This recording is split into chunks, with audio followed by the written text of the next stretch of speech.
Good evening students. कल हमने discuss किया था कि सेल क्या होता है। सेल को हमने एक structural and fundamental unit of life consider किया था, उसकी स्टडी की थी हमने।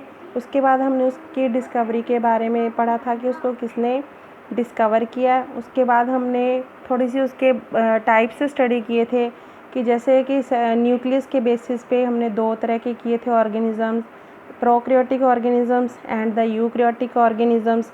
उसके बाद हमने सेल्स के बेसिस पे किए थे, जैसे कुछ ऑर्गेनिजम्स होते हैं यूनिसेलुलर जिनकी बॉडी सिंगल सेल से बनी होती है, जैसे amoeba, Euglena and paramecium. And multi cellular वो होते हैं जिनकी बॉडी बहुत सेल्स से बनी होती है, तो उनको हम मल्टी सेलर कंसीडर करते हैं। और प्रोकैरियोटिक ऑर्गेनिजम्स वो होते हैं, प्रो मीन्स प्रिमिटिव या ओल्ड, तो उसके अंदर हमने जिसके अंदर मतलब कि पुराना टाइप का न्यूक्लियस हो या वेल डिफाइंड न्यूक्लियस ना हो और ना ही वेल डिफाइंड मेम्ब्रेन्स वाली ऑर्गेनेलिज हो, तो उसको हम प्रोकैरियोटिक ऑर्गेनिज्म कंसीडर करते हैं, जैसे कि bacteria and blue green algae, that is the cyanobacteria. And second हमने यूकैरियोटिक ऑर्गेनिज्म किया था जिसके अंदर ट्रू न्यूक्लियस होता है and the true membrane bound organelles present होती है, और उसके अंदर हमने plant cell and animal cell को स्टडी किया था। आई होप आप सबको वो अच्छी लगी होगी वीडियो, और उसके बाद आपने उसको प्रॉपर समझ भी आया होगा उस वीडियो में से। तो आज हमारा टॉपिक है कि differences between the unicellular and the multi cellular organisms. तो यूनिसेलुलर ऑर्गेनिजम्स वो वाले ऑर्गेनिजम्स हैं जिनकी बॉडी सिंगल सेल से ही बनती है, मतलब कि उनकी पूरी बॉडी एक ही सेल से बनी होती है। और मल्टी सेलुलर के अंदर लार्ज नंबर ऑफ सेल्स जो वो इन्वॉल्व होते हैं उनकी बॉडी को बनाने में। तो कल भी हमने डिस्कस किया था कि यूनिसेलर में हम एग्जांपल ले सकते हैं अमीबा, पैरामीशियम एंड यूग्लिना की, और मल्टी सेलर के अंदर हम plant cell and animal cell को ले सकते हैं। तो इसके अंदर जो बॉडी है, अगर ये सिंगल सेल्ड ऑर्गेनिजम्स है तो एक सिर्फ सिंगल सेल ही जो है वो हर तरह के लाइफ फंक्शंस को परफॉर्म करता है in case of the unicellular organisms. और मल्टी सेलुलर के अंदर बहुत नंबर होते हैं सेल्स का, मतलब नंबर बहुत ज़्यादा होता है, और वो हर पर्टिकुलर सेल एक पर्टिकुलर फंक्शन परफॉर्म करता है। जैसे हम कह सकते हैं कि कुछ नर्व सेल्स होंगे जो वो ब्रेन का काम करेंगे, कुछ डाइजेस्टिव सिस्टम के सेल्स होते हैं तो वो फूड डाइजेशन में हेल्प करेंगे। इस तरह से many number of cells present होंगे मल्टी सेलर के अंदर, और हर सेल का अपना एक पर्टिकुलर फंक्शन होगा। इसके अंदर क्या है कि कोई भी डिवीज़न ऑफ लेबर नहीं होगा। डिवीज़न मीन्स सेल्स इसमें ज़्यादा डिवाइड नहीं करेंगे। तो सेल्स की डिवाइड करने की कैपेसिटी को हम वैसे सेलुलर टोटीपोटेंसी भी कंसीडर करते हैं, बोल सकते हैं, लेकिन कॉमन लैंग्वेज में हम इसको डिवीज़न ऑफ लेबर कहेंगे, मतलब वो डिवाइड नहीं करते हैं। और इस मल्टी सेलर ऑर्गेनिज्म के अंदर प्रॉपर जो है वो डिवीज़न ऑफ लेबर का फिनोमिना होता है, मतलब कि सेल्स डिफ्रेंशिएट करते हैं, डिवाइड करते हैं। क्योंकि जब भी बॉडी बनने की शुरुआत होती है, मतलब जाइगोट से, तो उस टाइम बॉडी के अंदर सेल्स का फेट फिक्स नहीं होता। फेट मीन्स कि उनके का पावर वर्क करने की जो कैपेसिटी है या उनका भी किसने क्या काम करना है ये फिक्स नहीं होता, लेकिन वो डिवीज़न कर करके फिर उसके बाद जो वो डिफ्रेंशिएट करते हैं कि कौन से सेल ने कौन सा फंक्शन परफॉर्म करता है। तो इसके अंदर क्या है कि यूनिसेलुलर के अंदर एक सिंगल सेल ही जो होता है वो पूरे का पूरा न्यू ऑर्गेनिज्म बनाने की कैपेसिटी रखता है ड्यूरिंग द रिप्रोडक्शन। तो और इसके अंदर क्या है, जर्म सेल्स जो हैं वो इन्वॉल्व होंगी। किसी भी हमारी आप मल्टी सेलर ऑर्गेनिज्म की बॉडी में देखोगे तो उसमें आपको टू टाइप्स के सेल होते हैं बॉडी के अंदर, that is first is known as the somatic cell and second one are the germ cells. तो सोमैटिक सेल्स जो होते हैं वो नॉर्मल बॉडी के पार्ट्स बनाते हैं जैसे स्किन वगैरह, एंड जर्म सेल्स जो होते हैं वो न्यू बॉडी बनाने में फॉर्म करते हैं। और न्यू बॉडी हमें पता ही है कि जो रिप्रोडक्शन के थ्रू जो है न्यू इंडिविजुअल्स फॉर्म होते हैं। तो ये कुछ डिफरेंसेस थे between the unicellular and the multicellular organisms के बीच में। नेक्स्ट टॉपिक है हमारा differences between the plant cell and animal cell. तो प्लांट सेल और एनिमल सेल को वैसे हमने स्टडी करना ही है अलॉन्ग विद द डायग्राम्स। ये जनरल से कुछ डिफरेंसेस हैं कि हमें एटलीस्ट कुछ इन्फॉर्मेशन हो कि क्या होता है प्लांट सेल, क्या होता है एनिमल सेल। तो फर्स्ट पॉइंट है इसके अंदर कि जो प्लांट सेल होते हैं उनके अंदर सेल वॉल प्रेजेंट होती है। It is a very peculiar feature है, पिक्यूलियर मीन्स करेक्टरिस्टिक फीचर है प्लांट सेल का, कि उनकी प्लाज्मा मेम्ब्रेन के बाहर एक अलग स्पेशल टाइप की वॉल प्रेजेंट होती है, covering. That covering is known as the cell wall. और एनिमल सेल के अंदर इस तरह की कोई भी सेल वॉल प्रेजेंट नहीं होती। सेकेंड नंबर पे है कि इसमें जो वैक्यूल्स होते हैं वो बहुत लार्जर, बड़े बड़े साइज़ के वैक्यूल्स होते हैं प्लांट सेल के अंदर। तो एनिमल सेल्स के अंदर जो है वैक्यूल्स का साइज़ जो है वो बहुत छोटा होता है। ये कुछ ऐसे डिफरेंसेस हैं जिनके बेस पे हम प्लांट सेल को एनिमल सेल से डिफ्रेंशिएट कर सकते हैं।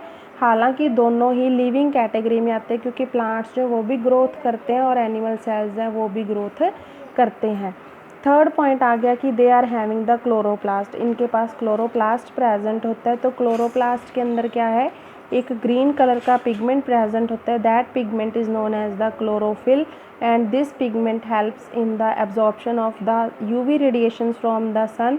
Bye this method they can prepare their own food with the help of a process, और उस प्रोसेस को हम बोलते हैं फोटोसिंथेसिस। मतलब कि इनके अंदर क्लोरोप्लास्ट है, क्लोरोप्लास्ट के अंदर ग्रीन कलर का पिगमेंट है, that is known as the chlorophyll, और उसकी वजह से ये जो है वो फोटोसिंथेसिस परफॉर्म करते हैं। इनके अंदर क्लोरोप्लास्ट एब्सेंट होते हैं और ये कोई भी फोटोसिंथेसिस का प्रोसेस नहीं करते हैं। तो ये अपना फूड खुद प्रिपेयर कर सकते हैं, तो इसीलिए हम इनको ऑटोट्रॉफिक ऑर्गेनिजम्स कह देते हैं। Means they are the autotrophic in nature because they can prepare their own food. ये अपना फूड खुद प्रिपेयर कर सकते हैं। और ये जो ऑर्गेनिजम्स होते हैं multicellular, these are known as the heterotrophic organisms. और ये हेट्रोट्रॉफिक होते हैं नेचर के अंदर क्योंकि ये अदर ऑर्गेनिज्म या फिर प्लांट्स के ऊपर डिपेंडेंट होते हैं अपनी फूड को रिक्वायरमेंट कंप्लीट करने के लिए, क्योंकि ये खुद अपना फूड नहीं बना सकते। हम भी जो है वो मल्टी सेलुलर हैं, तो हम भी हेट्रोट्रॉफिक हो गए नेचर के अंदर, क्योंकि हम अपना फूड खुद प्रिपेयर नहीं कर सकते। We are also dependent on the plants for our requirement of the food. Next point है इसके अंदर कि जो प्लांट सेल होता है it is the generally larger in size. इनका जो साइज़ है ये थोड़े साइज़ में बड़े होते हैं और एनिमल सेल जो है वो साइज़ के अंदर छोटे होते हैं। तो ये कुछ डिफरेंसेस थे जिसमें हमने स्टडी किया कि how we can differentiate the plant cell and the animal cell. तो उसके बाद है नेक्स्ट हमारा स्ट्रक्चर ऑफ ए सेल की। हमने सेल की डिस्कवरी भी पढ़ ली, उसके बाद हमने टाइप्स ऑफ सेल्स किए, ऑर्गेनिजम्स भी किए न्यूक्लियस के बेसिस पे। सेल के बेसिस पे भी हमने ऑर्गेनिज्म स्टडी कर ली, जैसे यूनिसेलुलर ऑर्गेनिज्म हो गया, मल्टी सेलुलर हो गया। तो उसके बाद है स्ट्रक्चर ऑफ सेल की। अगर हमने किसी भी सेल को स्टडी करना है तो बेसिकली अगर हम किसी भी सेल का स्ट्रक्चर स्टडी करते हैं तो उसके अंदर सिर्फ मेनली जो है 3 मेन फीचर्स होते हैं। फर्स्ट फीचर है that is the plasma membrane, second one is the nucleus and third one is the cytoplasm. तो प्लाज्मा मेम्ब्रेन क्या होती है, मान लो ये कोई भी एक सेल है, तो इस सेल की जो बाहर वाली आउटरी कवरिंग होती है, बाहर वाली परत, उसको हम प्लाज्मा मेम्ब्रेन बोलते हैं। तो ये जो है एक कवरिंग या एक ऐसी लेयर प्रेजेंट होती है जो कि सेल को बाहर की तरफ से प्रोटेक्ट करके रखती है, प्लस अंदर के और बाहर के कंटेंट्स के बीच में एक दीवार का काम करती है ताकि कंटेंट्स की मिक्सिंग ना हो। उसके बाद जो है हमने ये लिक्विड मटेरियल फिल किया, that liquid material is known as the cytoplasm. तो और थर्ड जो पार्ट है हमारा that is the nucleus and it is the that part of the cell which contain the all genetic information is encoded in this. तो ये जो plasma membrane है, अगर हम इसका स्ट्रक्चर स्टडी करते हैं तो जो है ये आउटर मोस्ट कवरिंग होती है सेल की, जो कि सेल के कंटेंट्स को, मतलब कि जो सेल के अंदर कंटेंट्स हैं उनको एक्सटर्नल मीडियम से सेपरेट करके रखती है। अगर हम इसका देखते हैं कि ये ना 2 लेयर्स ऑफ लिपिड से बनी होती है एंड प्रोटीन्स, मतलब इसमें 2 लेयर्स ऑफ लिपिड्स प्रेजेंट होते हैं और प्रोटीन्स की लेयर्स प्रेजेंट होती है जो कि इसके स्ट्रक्चर को बनाने में हेल्प करती हैं। ये फ्लेक्सिबिलिटी शो करती है। फ्लेक्सिबिलिटी मीन्स आपको आगे क्लियर हो जाएगा फ्लेक्सिबल क्या होता है, कि लचकदार है। ये प्रोटेक्टिव है इन नेचर। प्रोटेक्टिव का मतलब क्या है कि ये प्रोटेक्शन में भी हेल्प करती है। तो मेनली अगर हम इसके फंक्शंस को स्टडी करना चाहें तो हम कौन कौन से फंक्शन स्टडी करेंगे। फर्स्ट इसके अंदर पॉइंट आता है it helps to maintain the shape of the cell. Cell की शेप को मेंटेन करने में हेल्प करती है, प्लस सेल की इंडिविजुअलिटी को मेंटेन करके रखती है। कि अगर इस सेल के बाहर कोई भी सेल है और उसके पास अगर ये प्लाज्मा मेम्ब्रेन है तो ये एक पर्टिकुलर सेल होगा, और अगर इसके साथ कोई दूसरा सेल है तो ये एक अलग इंडिविजुअल सेल होगा और जो इसके साथ प्रेजेंट होगा वो अलग सेल होगा। तो ये एक अलग सेल होने की वजह से जो है इसकी इंडिविजुअलिटी मेंटेन हो जाएगी। थर्ड पॉइंट आता है कि ये इंजरी वगैरह से प्रोटेक्शन बचा के रखती है सेल को। उसके अलावा सिलेक्टिवली परमिएबल होती है। सिलेक्टिवली परमिएबल का मतलब क्या है कि प्लाज्मा मेम्ब्रेन जो है वो सेल के अंदर सिर्फ सिलेक्टेड मटेरियल को ही पास आउट होने में हेल्प करती है, जो कि मेम्ब्रेन के थ्रू, अगर सिलेक्टिवली नेचर का मतलब है कि कुछ सिलेक्टेड मटेरियल ही पास आउट हो सकता है। तो आई होप आज के लिए इतना हमने यही स्टडी करना है। तो मेरे को उम्मीद है कि मे भी आपको ये वीडियो अच्छी लगेगी, और अगर आपको अच्छी लगती है तो प्लीज़ इस वीडियो को ज़्यादा से ज़्यादा लाइक करें एंड चैनल को सब्सक्राइब करें और आगे अपने फ्रेंड्स में ज़रूर शेयर करें। नेक्स्ट टाइम में जो है मैं आपको इसका प्लाज्मा मेम्ब्रेन का स्ट्रक्चर स्टडी करेंगे। हम इसमें बताऊंगी इसके अंदर की, जो हमने बोला है कि इसके अंदर 2 लेयर्स ऑफ प्रोटीन्स हैं, लिपिड्स हैं, तो और इसकी परमिएबिलिटी के बारे में भी पढ़ेंगे कि कितनी तरह की होती है परमिएबिलिटी सेल मेम्ब्रेन की या प्लाज्मा मेम्ब्रेन की। वो सारी टाइप्स हम नेक्स्ट लेक्चर में स्टडी करेंगे। Thank you so much.